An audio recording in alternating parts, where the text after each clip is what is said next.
All right, welcome into Before Floor on the 5 Reasons YouTube channel, an extension of 5 on the Floor. I'm Ethan Skolnick. Today I got with me Ricky J. Mark. You can follow him at Ricky J. Mark, Brady Hawk, Brady Hawk 305, our producer Alejandro Villegas at Alejandro VG32, and Jonathan Ramlakan at 3Ps Combo. Thanks to our sponsors, Biscayne Bay Brewing, the official beer of the 5 Reasons Sports Network, also of the Miami Marlins, and you can find them here at the kiosks at the 100 level and the 300 level. The Tropical Bay IPA is the most popular here. You'll see it's very crowded. That's for a reason.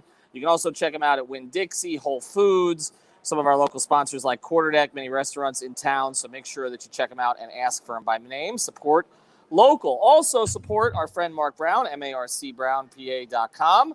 He's the man with a plan. You need to sit down with an estate plan if you are. We've sent a couple people there. They've had a great experience. Okay, I've worked with him directly on a couple of different things.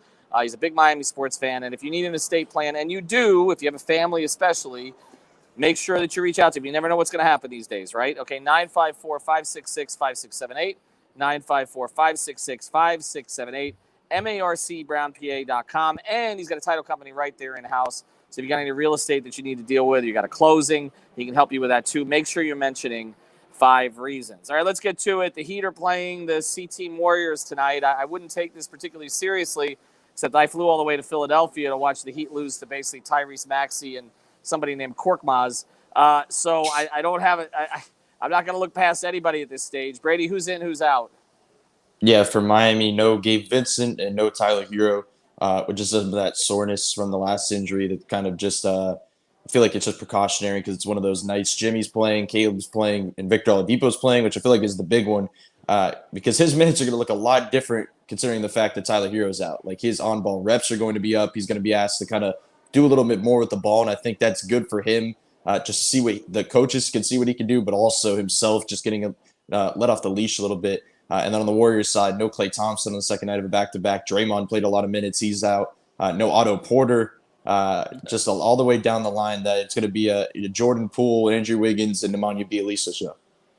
And of course, no Steph, which we knew about a week ago that he wasn't going to be playing in this game. The Oladipo thing is interesting, Jonathan, in this sense. It's not just that there's no Hero. There's no Vincent either. So really, there is no backup point guard on this roster right now, which means that is Vic tonight. So I think for 2 reasons this is significant. 1, he's going to get those on-ball reps. But 2, there was some concern, how long was this latest setback going to keep him out? The very fact that he's going to play tonight, and I would expect he'd probably play in the 15 to 20-minute range, that's a positive sign. Yeah, I think there's a couple of openings for him to kind of just thrive a little more this game than he had in the last couple of opportunities that he had.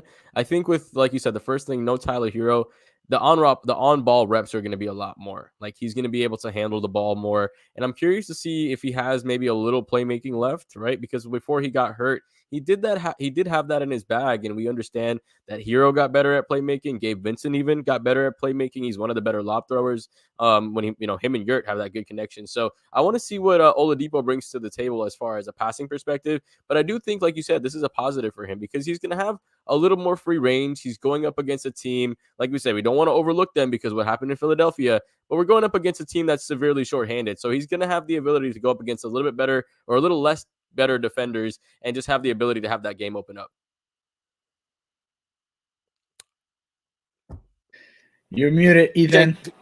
PJ Tucker is playing tonight. Obviously, we saw, I saw firsthand when I asked him, Ricky, up in Philadelphia, and he said, I'm not coming out, basically. I mean, I feel like Eric Spoelstra is going to have to dictate that at some point. We saw Dedmon get a couple of nights off. We mentioned Oladipo has a connection with Yurt.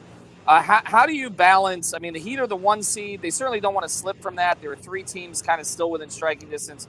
How do you balance this idea of making sure you get the wins and making sure you get rest? I think you have to sit and ask yourself what really matters at the end of the day. Do you want a healthy team or do you want a highly seeded team? Because for the longest time, the Chicago Bulls were the number 1 seed in the Eastern Conference. But we all know, all 5 of us here on this panel knew that probably wasn't going to last, and it didn't necessarily reflect who they were as a talented team because they didn't really have much depth or a power forward to speak of that was worth worrying about. I think the most important thing is health, but at the end of the day, these guys are professionals. You got to go out and win these games. That Sixers loss should not have happened. Tonight should not be a loss.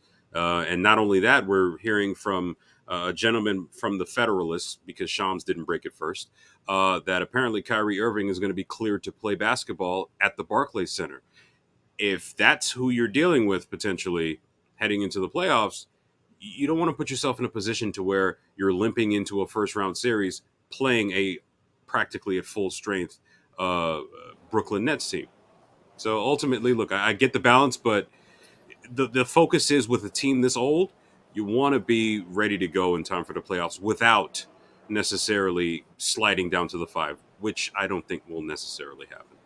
I mean, they could do both, though. That's the thing. I mean, they legitimately, they have to go 6-4 in their last 10. And I think if they go 6-4 in their last 10, they're going to lock up the 1 seed. If you just look at the tiebreakers, the other situations, I mean, if one of those losses is not to Boston, they definitely will lock it up. If it's to Boston, it's a little bit more of a challenge, Brady. But, there is this assumption, and I know, Ricky, you're hitting on it here about the Nets. And my feeling is that the announcement that was made today, or not the announcement, but the report, which likely was driven more by the Yankees than by the Nets because it's New York. But the report that they may loosen up the laws here a little bit, Kyrie may be able to play. To me, that decreases the chance of Kyrie ending up and the Nets ending up in the 8th spot. I think it's more likely now, if he has some home games before the end of the year, they're going to get to 7.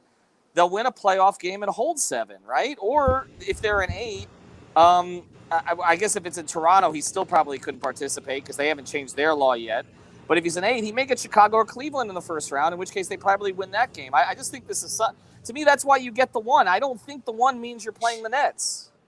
Yeah, I think the 1 seed is important as well because you're talking about on the other side of the bracket, Brooklyn, Milwaukee, and then one of Philly or Boston that you're basically locking up saying you're not going to see those teams until the Eastern Conference Finals. That's best case scenario. Like you can deal with a Toronto or a Cleveland, whatever ends up there. I think they can, forgetting the last game against Philly, I think they feel comfortable against the 76ers in a playoff series. That it just feels like that is the goal. When you're trying to balance rest and getting the 1 seed, I think you could do both. You're talking about tonight, Tyler Hero sitting out. Still a winnable game with the guys you have. You could probably sit out the fourth quarter and major guys if you do things right. I'm not saying that's going to happen because as we've seen, these games tend to be, tie game in the end of the fourth. But it's there to be taken. And I feel like you can kind of do both in different ways. But it is basically setting up that if their Nets are as dominant as everybody's saying and saying that they can take out a top-tier team up at the top of the East, they're going to take out the teams in the play-in, and they're going to get that 7 seed. So I just feel like it makes sense to get the 1. Yeah, I'm with you on that. All right, Jonathan, we discussed this last night. Alex and I did. The idea of not only 19 games for the Heat's Big 4, so to speak. Tonight won't be the 20th because Tyler is not in. How many games do you think that the 4 of them, there's 10 games left, how many games do you think the 4 of them need together before the playoffs? I mean, we're 19 games the entire season. We've seen their 4 most important players. I would say you'd probably want to shoot for another 6, right? 4 of them get rest for at least one of those guys. But I think 6 out of those 10 is going to be really important. It's still really important to develop that chemistry. We see when both Bam and Jimmy are on the floor, they kind of muck up the offense. And when one of the guys, it's kind of a little bit easier, more when Bam's on the floor. Tyler Hero has been kind of the release valve outlet guy for all the offense and for him to get all of the buckets that are, not falling on everybody else's shoulders. So I think it's going to be important for them to get that chemistry because when it comes playoff times, you're going to want to play your best guys together. Like you're not going to want to stagger 2 together, stagger 2 on the bench. All the guys are going to have to be on the court and they're going to have to generate offense. If we have times where the team isn't putting up offense, we're not playing against, bad teams. I mean, Detroit gave us the best run of the season with a 19-0 run. If we go against Boston or if we go against, Milwaukee or whatever, we can't have 2 or 3 minutes where we're not scoring, and they're going to have to figure out the offensive side of the ball. Yeah, we can't have Tyler Hero getting attacked the way he was, I think, against Philly either, because if any other opposing team saw what they saw and they're like, that could be an option, that could be a problem, a big problem, especially against someone like Milwaukee later on if we get that. Well, Ricky, you raise a good point there because there's a certain part of me that thinks you don't want to put too much on tape here before the playoffs. If they haven't shown it already, we know Eric keeps some stuff in the bag, right? Like, you're right. That is going to be a teaching tape. Like what Philadelphia did against Tyler the other night. Not that other teams didn't know it, but the fact that they were so effective with it, being able to get that switch, okay, and then go right at him like that. That is, there's almost a little bit of mystery here with this Heat team because we really haven't seen the group together that we thought we were going to see all year. Yeah, and I think at this point, look, I understand both arguments when it comes to wait till they see what's waiting for them in the playoffs versus are they going to be able to mesh? Because let's say if 5 Reasons Sports existed in 2000, 2001, for example, imagine if we were treating Alonzo Mourning like we've been treating Victor Oladipo all season this season. Man, Anthony Mason's an all-star. They're a 50-win team. Just wait till Zoe comes back. And then you run into the Hornets again swept. I mean, we could say that, but it's like, I'm not sure. Like, there has to be game reps. And I understand that. Look, here's the thing. Ultimately, if a team is smart in preparing for another team, they're going to watch the games because it's very easily, thanks to NBA TV, that to look up a team's games. Like, you can easily pull up any of Tyler Hero's games and figure out where he likes to get his shots, where he likes to defend, where he likes to not defend, and so on and so forth. So ultimately, go out there, win the games. May the best team win, and that's what it's ultimately going to come down to. Brady, we've talked about Tyler as a release valve. He's not in there tonight. Again, this is not the kind of matchup that should dictate this is particularly important. But what is the single biggest thing you want to see with Bam and Jimmy together? Because the minutes together this year have left something to be desired on the offensive end. Just want to see enough spacing on the offensive end where they're utilizing the right ways. Even if you look at last game when they went to the small ball lineups with Markieff at the 5 and either Caleb or PJ at the 4, which I think we're going to see again tonight. I feel like this is another dead man scratch considering who they're playing. And they're a little bit smaller. They can go that route. But when you look at those lineups, Jimmy's rolls to the basket with Tyler look a lot different in those lineups than they do with Bam because he just has a ton of space. They're not sagging off corner shooters. It just looks totally different that you can't have Bam just standing in that dunker spot, just waiting around. You have to, manipulate them both into constant movement. That I just think they have to try to find some type of flow. I think the rotations may look a little bit different because I don't know if there's enough playmaking with that, 4-man bench unit along with one other person. Like, it just seems like it could be a little weird because they're going to have Max, they're going to have Caleb, and they're going to have Markieff all sitting in the same lineup. They're going to have to do some things.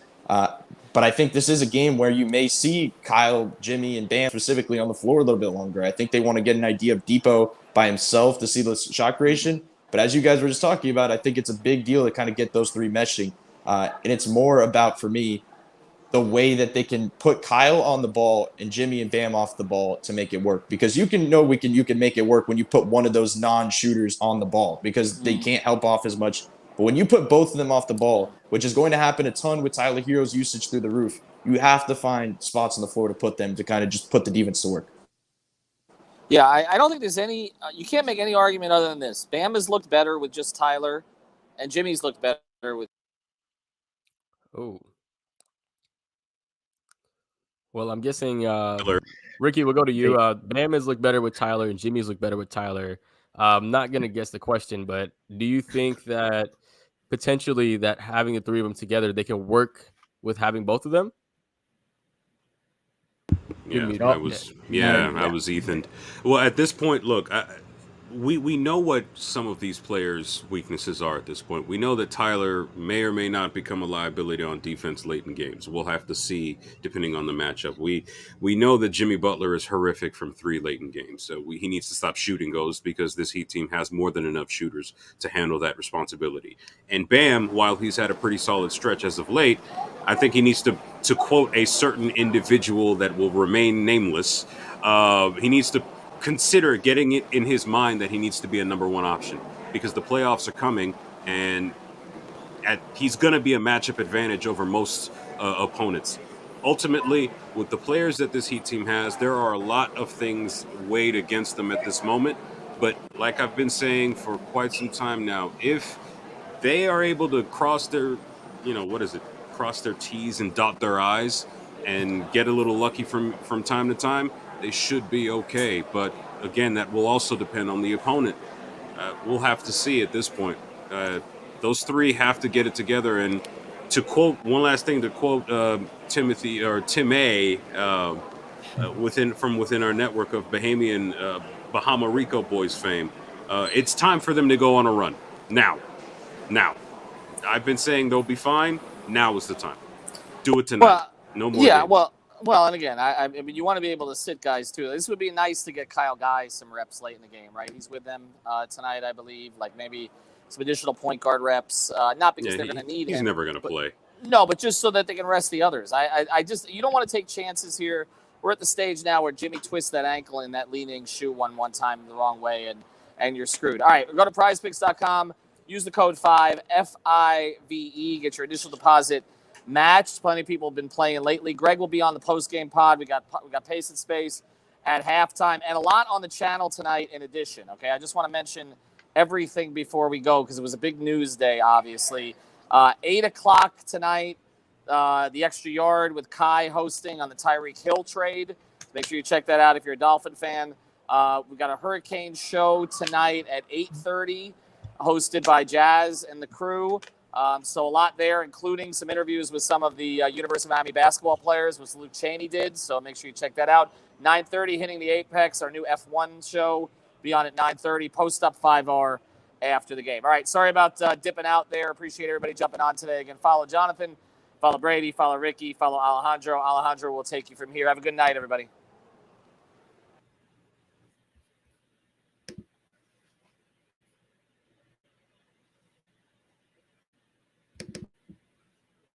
All right, let's listen to Eric Spoelstra talking about the Knights. Here we go. Injury updates, Jimmy Butler. Everybody that you mentioned, right? Yeah, I didn't tell anyone though. Great.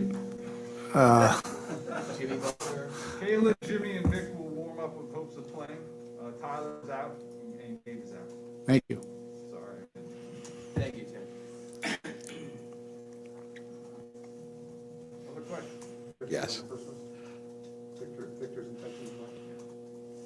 Coach, obviously, you've been made aware of all the folks that are playing on the Golden State side, but the way they go about things oftentimes is going to be along the same philosophy. Yeah. What is it that you have to deal with, regardless of personnel, tonight that will keep you from tripping up? Yeah, they're just a really unselfish ball movement, body movement team. They play differently, than most of the teams in the league, and even without some of their guys, they still have that style. So it's really become like a pick and roll dominant league, and they do so much more stuff off of movement, catch and shoots, and misdirection actions. You have to be very disciplined, to your system and what you do, and do it consistently the entire game. Would be a good challenge. It's a question probably better asked to Steve, but World Cup's only 18 months away. Like, have you guys talked at all? Or is it waiting until summer to start thinking about how Steve's going to orchestrate the next 18 months as you guys get ready for that? Yeah, I don't know. That's probably more specific to him. We've talked, a few times just about, the opportunity and what's ahead. And I'm just thrilled, to be a part of it and be a part of the staff. Hey, Coach, you guys have a great reputation about developing players. When you watch a guy like Jordan Poole, who's now in his third year, what do you see, and what do you see with his development over time? It's been exponential. I enjoy seeing those kind of stories. Players that weren't necessarily blue chippers or lottery picks. It just shows you that really good players can take a lot of different paths, to get to this point. And I don't really know a whole lot about him, but he, in my mind, has to have a unique level of grit, resilience, perseverance. To be able to break through doors that wouldn't be as easily opened, for him as they would be for other people. Where you're slotted into these lottery pick spots, where on most teams you have to play a certain amount of minutes, and I like those kind of stories. The league is changing. The game is becoming way more global, but it's also, becoming, in some ways younger.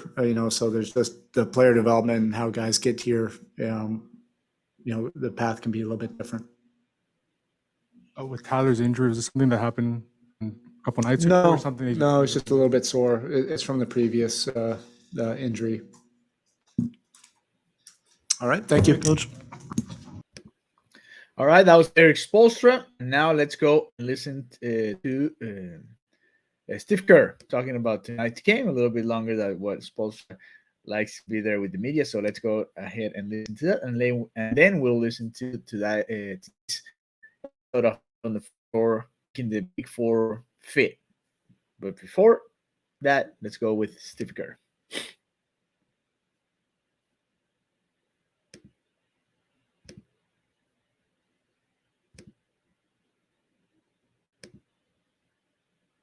Steve, are you there? All right, give me a second. He'll be coming soon. And here we go. Here we go. He's coming in. There we go. And here we go. No question, but we'll get the answer. So be patient. Oh, And continuing the process of making sure our players who have been injured or who are recovering from injuries are getting the care they need and the rest they need, and not subjecting them to risk. So these decisions are based on process, not on the results of the previous night's games. So we're just following the process, and it's important that we keep these guys healthy with the playoffs coming up. So we're just making the wise decision.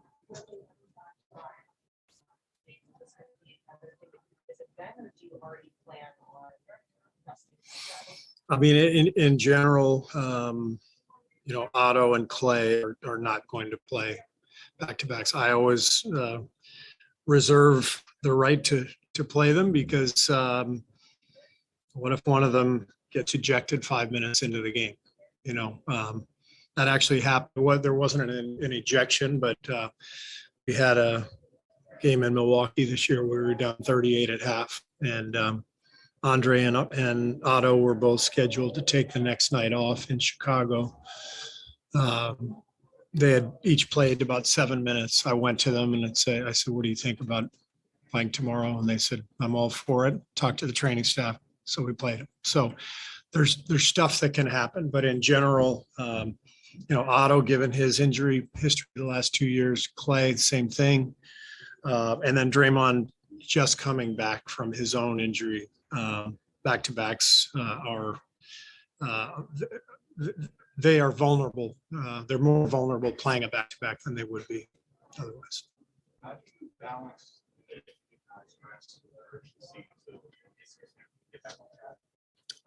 There's no balance to be made. You make the decision based on health.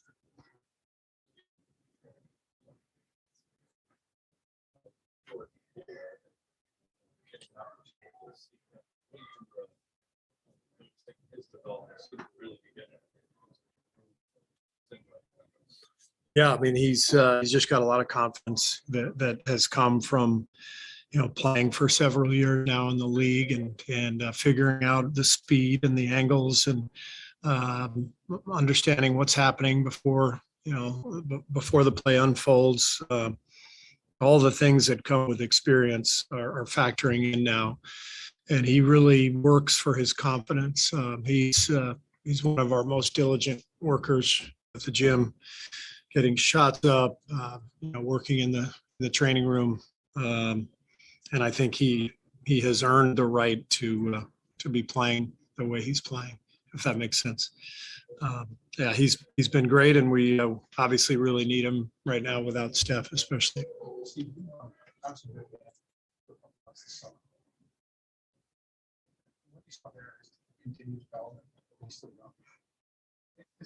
In that Draymond House stratosphere defensively, or that's some players just under the course, and it's in that price to come back. I think he's in that mix now. I think just the versatility that he brings, that's what separates, to me, the best defenders in the league. Is the versatility to guard multiple positions, multiple actions, to roam and protect teammates. He does all of that. He can guard 1 through 5 on switches. He is absolutely elite, and it was really fun coaching him in the Olympics. Just a great guy, great teammate. And the tandem of Draymond and Bam was really something to watch, being able to employ one and then the other. And not just defensively, they're pretty special in terms of their ability to push the ball in transition, kind of play a point center role. Very, very unique players. World Cup's a year and a half away, but it's not really that far away. Obviously, in the throes of the playoff next time.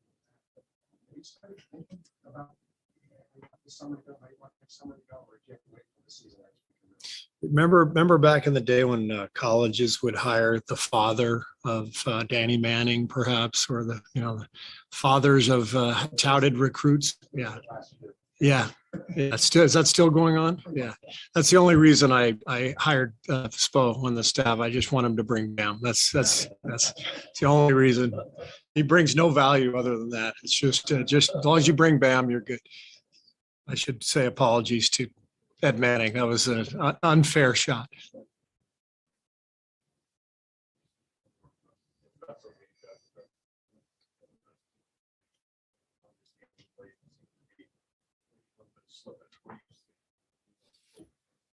We've been for the last 18 games, we're 6-12. We're 27th in the league in defense there. And I think it's a combination of kind of breakdowns in multiple areas. Our transition defense has been bad. We aren't guarding the ball well. We're getting beat one-on-one. As a result, we're rotating and then getting beat at the 3-point line. And this is just not the same team that we were the first 2 months of the year. Now, most of those games have been without Draymond, and I have so much faith and belief in Draymond that I think those numbers are going to change. But it required all of us to bring back a mentality that we had earlier and cover up some of those loose ends.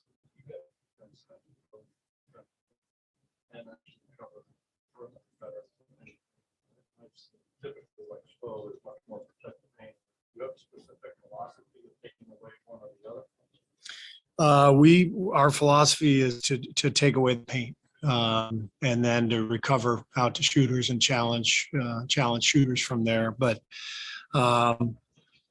you got to be able to do one, and if you're not doing one of them, then you're in big trouble. And we've been giving up paint points and 3-point shots. When we've been good, the first 2 months of the season, we were the best in the league at protecting the rim.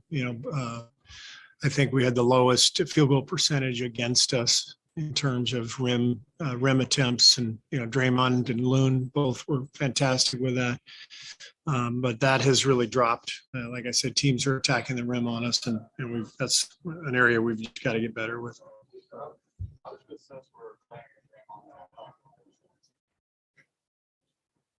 I think they're doing well. Draymond's only had two games back, I think, maybe 3. But he's coming along well, and Clay is doing great. His minutes are no problem now. His conditioning, his wind, the rhythm, it comes and goes, but that's to be expected after 2.5 years of absence. So just have to keep going and keep working, and things are gonna get better.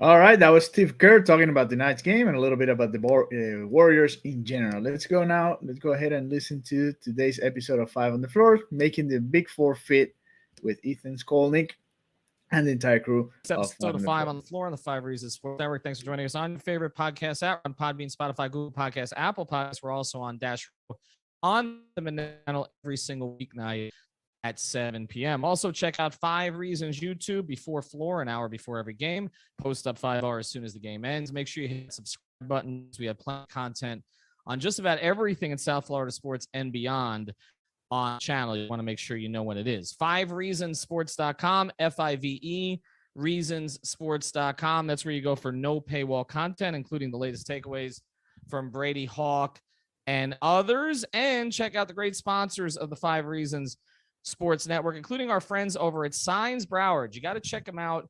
If you need a sign, indoor or outdoor, they do both. Okay. They also do the repair and the maintenance on them. If you're here in Broward County, you know them because you've seen their signs all over, whether it's Las Olas Boulevard, Federal Highway, or out west. They do the interior office signage as well. So you may not have seen that until you got in the building, but they also do the custom flags and banners. They do everything, the business window graphics as well. So check them out at signsbrowardfortlauderdale.com. That's signsbrowardfortlauderdale.com. The phone number is 954-791-8685, 954-791-8685. Again, it's signsbrowardfortlauderdale.com. And check them out on Instagram that same way. Again, Signs Broward, Fort Lauderdale, because you can see all of the great work that they do as soon as it goes up. So again, 954-791-8685. Make sure you mention 5 Reasons. And now, tonight's episode. Down the bitch gang. Yeah. 5 on the floor. Ride for my dogs. Where here's the thing. You can check the score.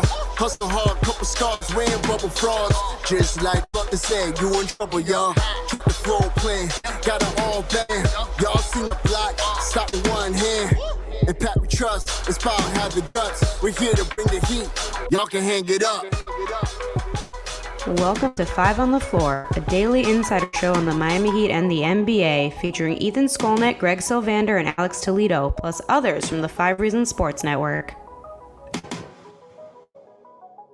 All right, Ethan Skolnick back on 5 on the Floor. Here's tonight's floor plan. I got Alex Toledo. You can follow him at Tropical Blanket. You can follow me at Ethan J. Skolnick or at 5 Reasons Sports. And what we're going to talk about tonight is something Brady and I got into a little bit when I was up in Philadelphia. I'm back now.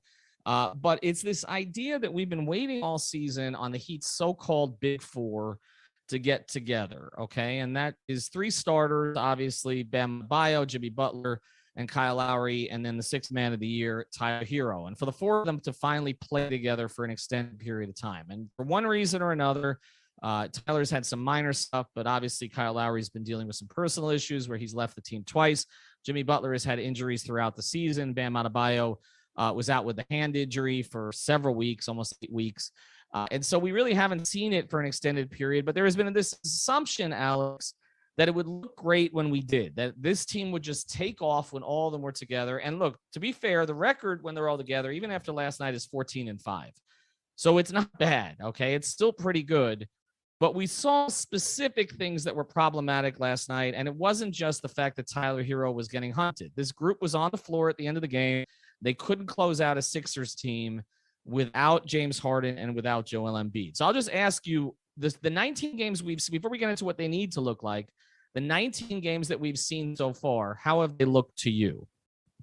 I think they could definitely look better. And maybe that's an easy thing for me to say from the outside, but I think when you kind of theorize these 4 players, like, okay, those are 4 guys you can really depend on to make plays for themselves and for each other. You know, they're all good at different things. And I think, like, you know, the problem is getting them all to do it at the same time. Last night you had 3 guys going. Tyler was way off. And not that that's the way for them to win, because we know that they don't necessarily need the scoring to come from their top 4 guys. It's not necessarily how the Heat function. They're all about kind of getting everybody involved. But I don't know. Like, I just think there's some better results that I think we're waiting for there. Like, I was kind of looking up the lineup data right now when those 4 guys play together, and it's a negative 6.51 net rating with a 97.34 offensive rating.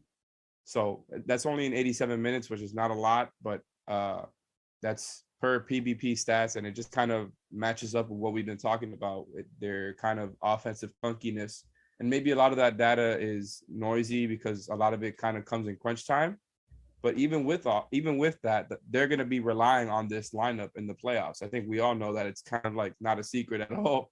excuse me. And I think, it's going to keep happening unless change. Like I just think they keep running into the same mistakes offensively where they resort back to the one-on-one stuff, kind of the pace going down and things getting stagnant, and it keeps happening. Before it was with Jimmy, then it happens with Tyler. I don't know, like they have not figured out the stagnant offense with this lineup in fourth quarters. I don't think last night was necessarily a big deal because I think it was more about effort and them not really being there all the way and kind of, I was going to say something that I forgot I shouldn't curse on here, but just doing a lot of stuff that they shouldn't be doing, right? So I'm less worried about last night in general and more like, okay, this lineup is not the depth lineup that everybody thought it was going to be. How do they adjust from here? I mean, that's an interesting way to put it because there are ways to adjust that are completely different from each other. There are scheme adjustments that you can make. There's also rotation adjustments where you could put the four of them out there with a different fifth person.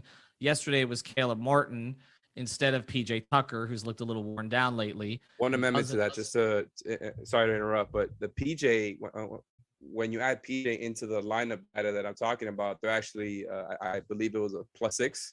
Mm-hmm. So the five of them together, it actually works out. So that's what you're talking about. So it worked out, PJ, okay, but yeah. But he didn't go to it last night. And that was, the question that Anthony Chang and I asked PJ at shoot around, and PJ still doesn't want to sit, doesn't believe in sitting. I think if Spoelstra forced him to sit, he would, but that was kind of a partial, I'm not benching, but he made a decision not to play him late last night and to go with the athleticism of Martin. Martin made a couple of threes.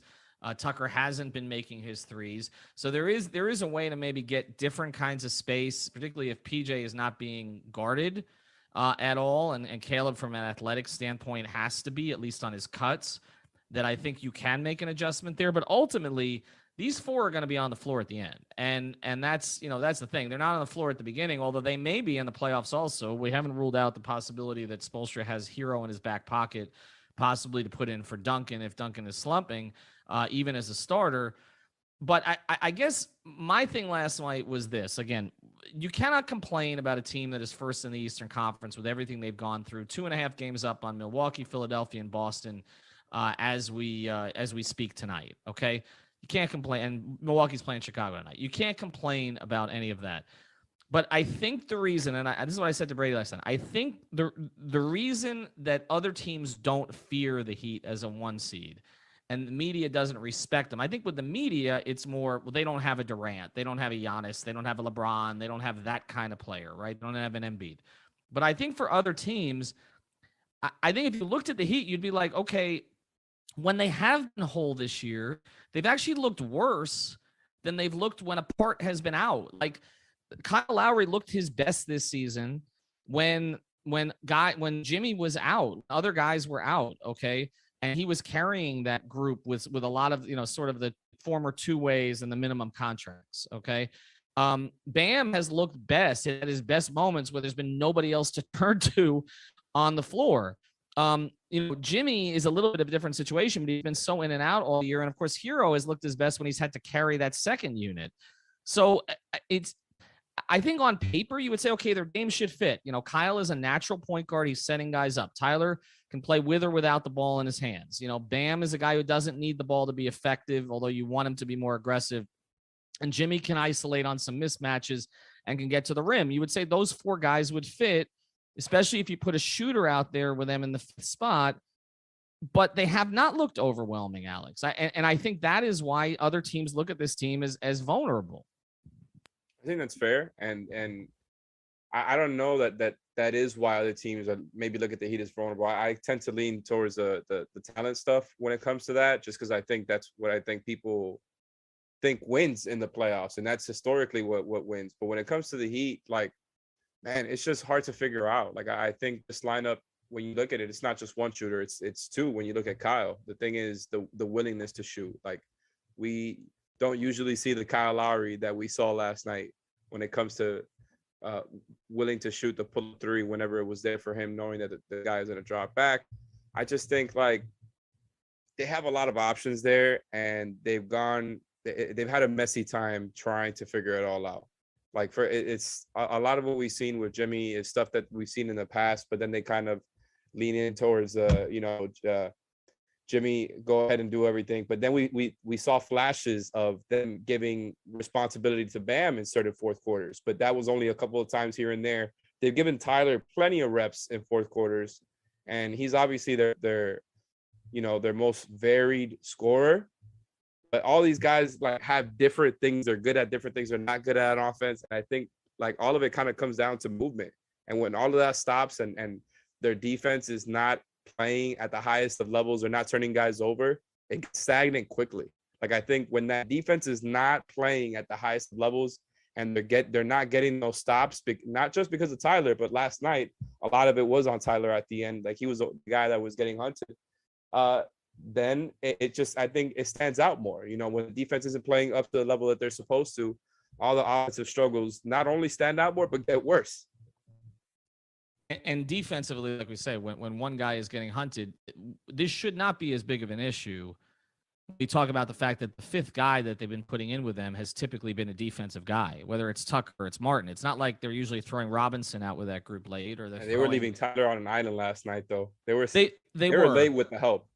They were, and so I felt bad that Tyler got the brunt of it, and I feel like that's why Spoelstra went overboard by calling Tyler one of their best individual defenders this year, because I think you could say that Tyler's been an improved individual defender, and Brady and I discussed that last night. I think that's fair. But on a team that has these three guys we're talking about, plus Caleb Martin, plus the potential of Oladipo coming back, plus you cannot say Tyler Hero is one of their best individual defenders. You can say he's become a competent individual defender. You can say he's not a guy that's been hunted consistently this season like he was in past years. But I think that was a stretch. And I think part of the reason that Spoelstra stretched that way was because he knew it wasn't just on Tyler last night, and that there were others who didn't do what they were supposed to do. And that is what I'm going to pivot to here in the second part. And I do want to introduce another sponsor, but what I want to get to is kind of where they go from here, because it does still feel like they're all feeling each other out.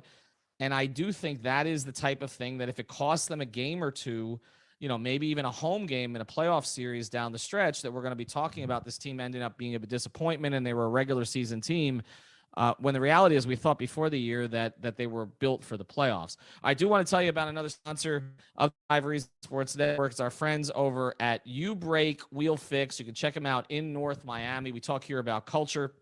U-Break Wheel Fix is the wheel repair, refinish, and custom wheel specialist offering the big three of all your car wheel needs with over 20 years of experience. U-Break Wheel Fix repairs damaged wheels from curb rash, cracks, or bends, all under one roof with in-house powder coating, CNC machining, and polishing. They also offer new custom wheels and tires with your favorite brands such as Vossen, Fuel Off-Road, and others. And they also offer no credit check financing up to $5,000 for a new set of wheels. Fast turnaround times on all repairs, and they provide loaner wheels in many cases. U-Break Wheel Fix is your total automotive wheel solution, located in North Miami, right off of Biscayne Bay Boulevard and Northeast 146th Street. So it's in the Miami Shores area. Check out their great work all across social media, from Instagram to Facebook. U-Break Wheel Fix, or online at ubreakwheelfix.com.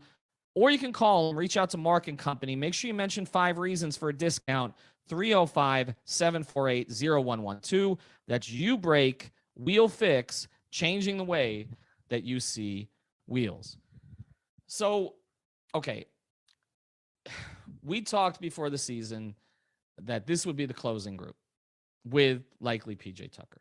And again, we talked about this group as being something that had a little bit of everything.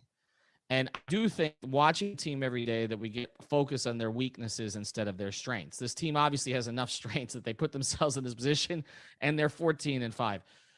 But let's compare them to the other groups in the East, not the single player thing that we've been doing, but to the fits of some of the top groups in the league. Okay.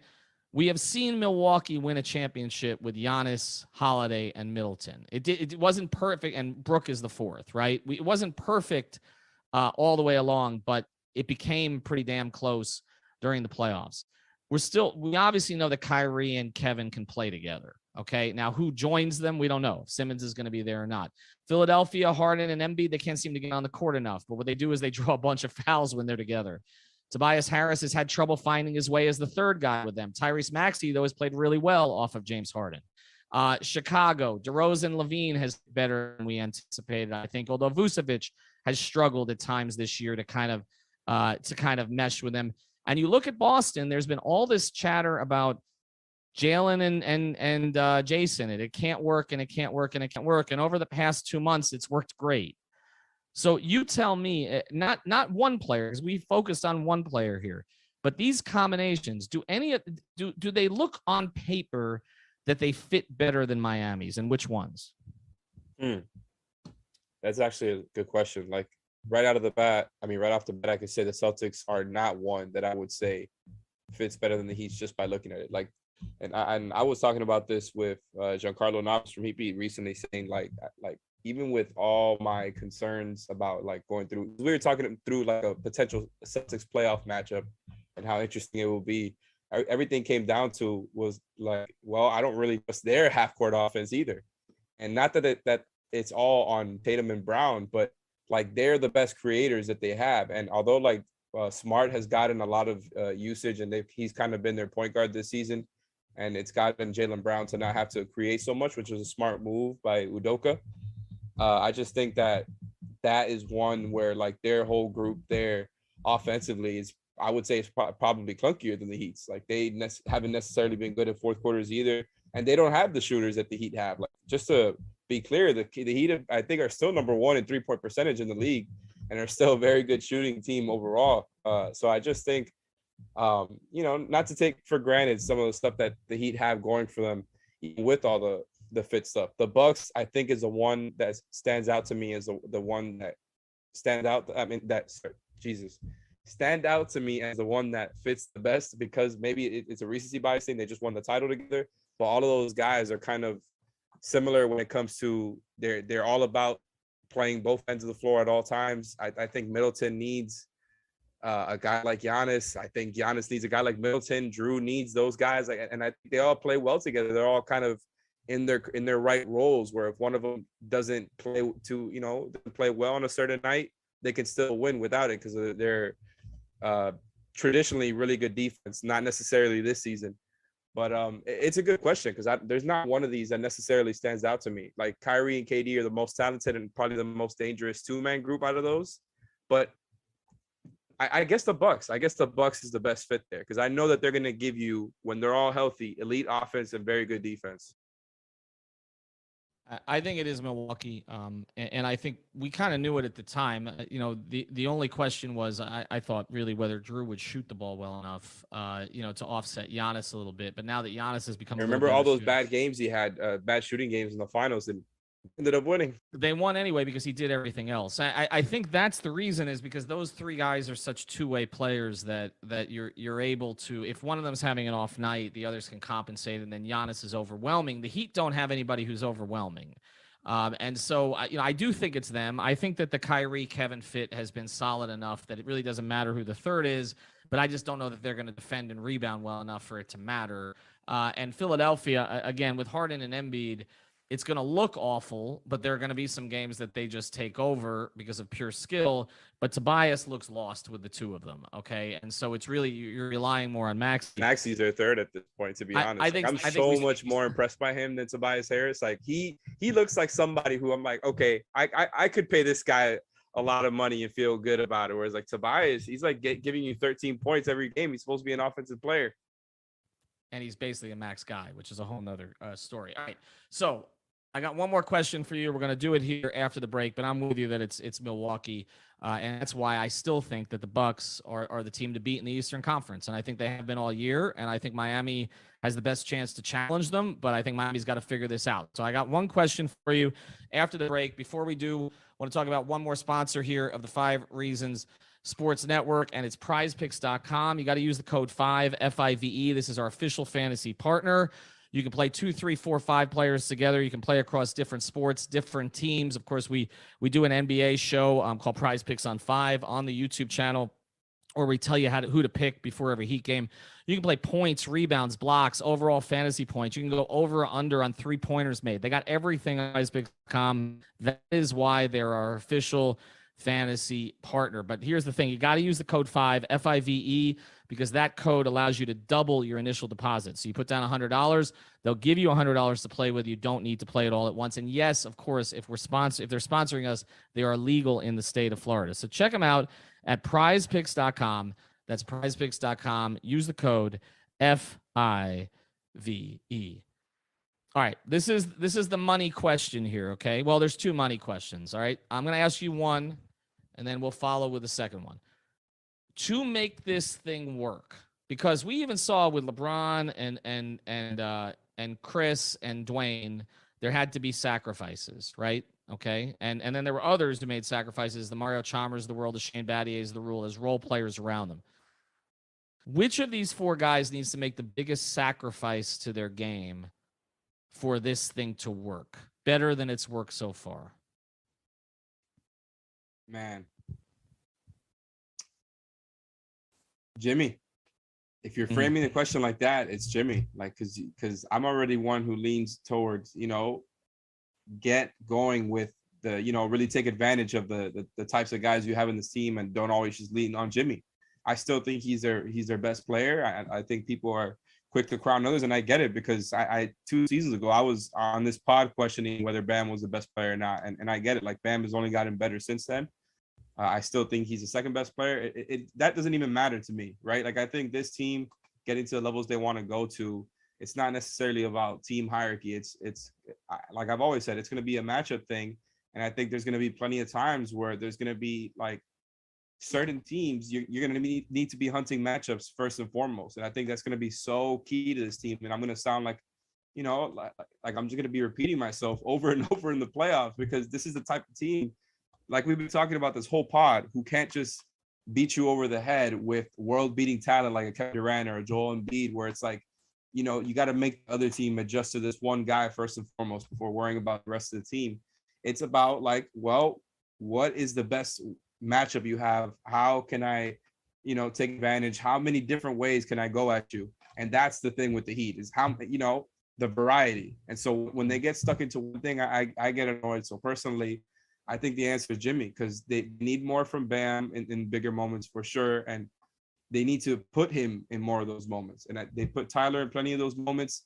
And I think Kyle is one who's been like in and out of it, kind of like sometimes he's looking to shoot like he was last night, like he was against the Clippers that one time. There's been nights here and there, but most of the time he's looking to get other guys going. And I just think really because of the fact that they haven't played enough time together, they haven't found that balance yet. They've only played together for the most part in crunch time. And that's just kind of a hard thing to do when those are the majority of the reps that you're getting together as a lineup are in crunch time. That's a little tough. That's not like throughout the game. And one thing I wanted to say, just to clear up the lineup data that I was referring to before, the Heat and all the lineups where it's Kyle, Jimmy, Bam, and Tyler, they're 4 best players. In any lineup where they're playing together without PJ Tucker, they're a negative 18.17. Wow. And when they play the 4 of them with PJ, they're a plus 8.63. So, I mean. So does that tell you then that one of 2 ways you could go? Does that tell you that they need to get PJ some rest, because Milwaukee held his minutes down during the regular season last year after they acquired him, that he was fresh for the playoffs, and they just need to tell PJ, listen, you need to sit, okay? And Spoelstra needs to jump in here in the last 10 days. Or does it tell you that to get that number 1 seed, they need to play PJ down the stretch here, because really they're not in position to close this thing out without him as the 5th guy? They can still play PJ. There's gonna have to be some times they rest him, I think. Like obviously they're the ones that are there with him. They know what's going on with his body. But just from an outsider's perspective, I think we all saw it with Dedmon, and it's just a testament to what PJ has kind of the different versions of this team that he's been that he's fought with throughout this season. It's no matter who's been out, PJ has been in most of the time, right?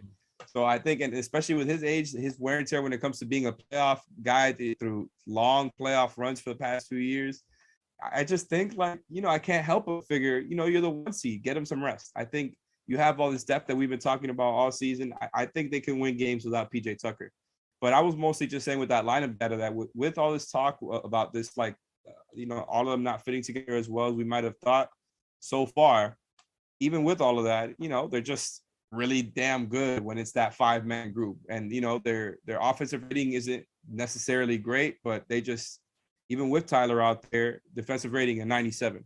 And not to just base it on all of that, but it's just been like, despite everything, it's still been really good. even with the small sample size. So again, this may be nitpick theater that we got into yesterday because of a bad performance down the stretch, but we are trying to get into everything here, so we'll monitor it, obviously. And look, if these four don't work, the bigger question, and this is an episode we'll bring on Greg, is what do you do? Because you're tied into max contracts essentially for 3 of those players, and you got to give a max extension to a 4th soon. If this core doesn't work together, different decisions are going to be made because the owner's not going to want to pay luxury tax for a team that goes out in the 2nd round. So they got to figure out how to make this thing work. All right. Thanks to our sponsors. As always, we appreciate them. Signs Broward, of course, You Break, We'll Fix, prizepicks.com. And we will be back tomorrow. The Heat play Golden State. I apologize. I will be there. I believe Alex will too. So the 2 of us will come to you from game. Have a good night, everybody. Thank you for listening to the 5 on the Floor on the 5 Reasons Sports Network.